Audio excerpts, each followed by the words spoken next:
আসসালামু আলাইকুম ওয়া রাহমাতুল্লাহি ওয়া বারাকাতুহু। আজকে মেরাজ সম্পর্কিত কিছু কথা বলবো। যদি ভিডিওটা লম্বা হয় তো ধৈর্য সহকারে দেখতে থাকুন। আমরা আজ বলবো যে মেরাজের রোজা, মেরাজের বিশেষ নামাজ, বিশেষ ইবাদত, মেরাজ কবে হবে? আমরা এ সম্পর্কে কিছু কথা উপস্থাপন করার চেষ্টা করব। বিশেষভাবে আজকে কিন্তু ভিডিওটা দেখে যাবেন। আপনার কাছে ২০২৫ জন্য আজকে শেষ সুযোগ। তো এই শেষ সুযোগ আপনি হারাবেন না। তো আজ বলব ২০২৫ শবে মেরাজ কবে? দেখুন, আমরা যেটাকে শবে মেরাজ বলি, ইসলাম পরিভাষায় সেটাকে লাইলাতুল মেরাজ বলে। যেহেতু আমাদের দেশ বা ভিন্ন দেশ বা আমাদের এই সমাজে এই সময়ে বর্তমানে শবে মেয়ারাজ নামেই এটা অধিকতর পরিচিত। সেজন্য এটাকে শবে মেয়ারাজ আমিও বলছি। ইসলামের নবী হযরত মুহাম্মদ সাল্লাল্লাহু আলাইহি ওয়াসাল্লাম যখন ঊর্ধ্বাকাশে আরোহণ করেছিলেন আল্লাহ তাবারক ওয়া তাআলার সাথে সাক্ষাৎ করার জন্য, অনেক মুসলমান এবাদত বান্দেগির মধ্যে দিয়ে এই রাত্রিকে, যে রাতে নবী সাল্লাল্লাহু আলাইহি ওয়াসাল্লাম মেরাজে যাচ্ছেন, সেই রাত্রিকে অনেক মুসলমান এবাদত বান্দেগির দিক দিয়ে আপনার জেগে কি করে, এটা উদযাপন করে রাত্রিকে। আবার অনেক মুসলমান এই রাত্রিকে এবাদত বান্দেগির জন্য উদযাপন করে না, বরং এটাকে বেদআত বলে। তো আজ আমরা জানবো যে এই রাতটি আসল কি রাত এবং এই রাতে কি কি করতে হবে, কি পরিমাণে আবাদত করতে হবে। দেখুন, ইসলামে মেরাজের বিশেষ গুরুত্ব আছে, এটা আমরা অস্বীকার করি না। কেননা মহানবী সাল্লাল্লাহু আলাইহি ওয়াসাল্লাম এই মেরাজের মাধ্যমেই ইসলাম ধর্মের পঞ্চস্তম্ভের দ্বিতীয় স্তম্ভ অর্থাৎ নামাজ মুসলমানদের জন্য অত্যাবশ্যক ফরজ করা হয় এবং এই রাতেই দৈনিক ৫ ওয়াক্ত নামাজ কায়েম করার বিধি মুসলমানদের জন্য মহানবী সাল্লাল্লাহু আলাইহি ওয়াসাল্লাম আল্লাহর কাছ থেকে নিয়ে আসেন।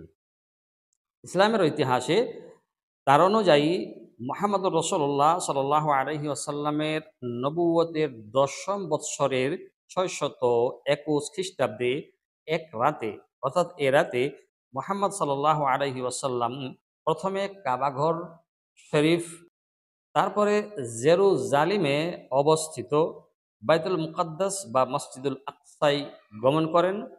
এটাকে কোরআন ভাষায় ইসরা বলা হয়।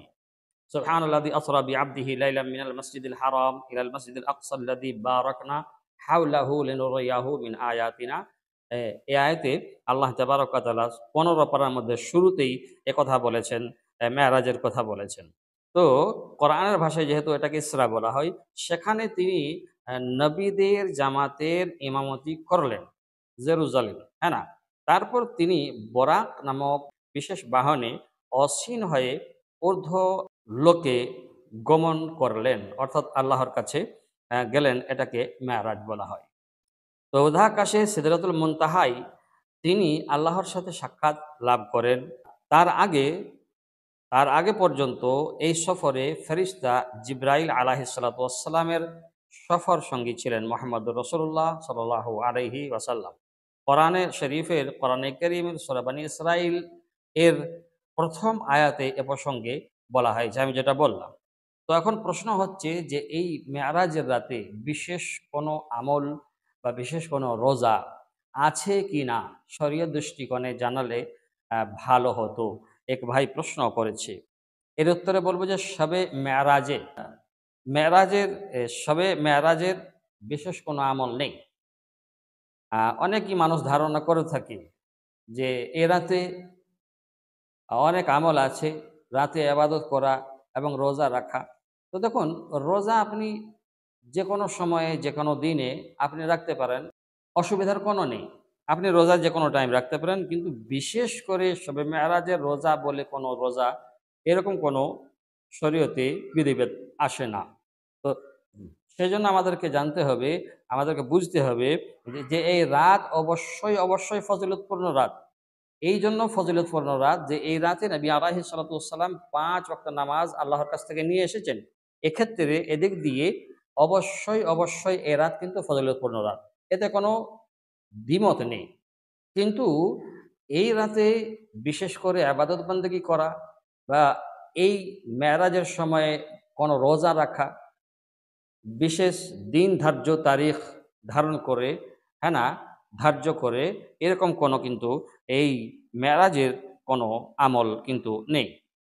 দেখুন, আহ, মেরাজের কোনো আমল না নবী আলাইহিস সালাম থেকে বর্ণিত আছে যে তিনি করেছেন, না সাহাবাই কারাম রাদিয়াল্লাহু আনহুম আজমাইনের কাছ থেকে আসে।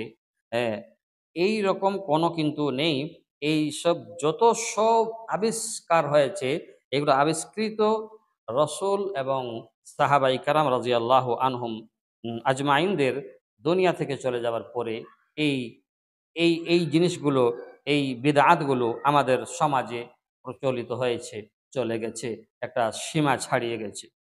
আর রোজা, রজবের রজব ও রোজা ফজিলতের কথা বিশেষ নবী আলাইহিস সালাতু ওয়াস থেকে প্রমাণিত নেই এই রোজা। তো সাহাবীগণ থেকেও নেই। যেহেতু এখানে লাতাইফুল মাআরিফে ১৩১ নম্বরে আসছে যে এই রকমভাবে আমল রোজা বিশেষভাবে না সাহাবা থেকে আছে, আর না রাসূলুল্লাহ সাল্লাল্লাহু আলাইহি ওয়াসাল্লামের থেকে এরকম আমল আমরা দেখতে পাচ্ছি। রজব মাসে এবং শবে মেরাজের নামাজ রোজা সম্পর্কে জাল বর্ণনা সমূহের আসরতা আরো বিস্তারিত আছে। সেগুলি জানার জন্য আপনার কাছে অনেক কিতাব আপনার সামনে আছে, সেগুলো আপনি সেই কিতাবগুলো খুলে দেখতে পারেন।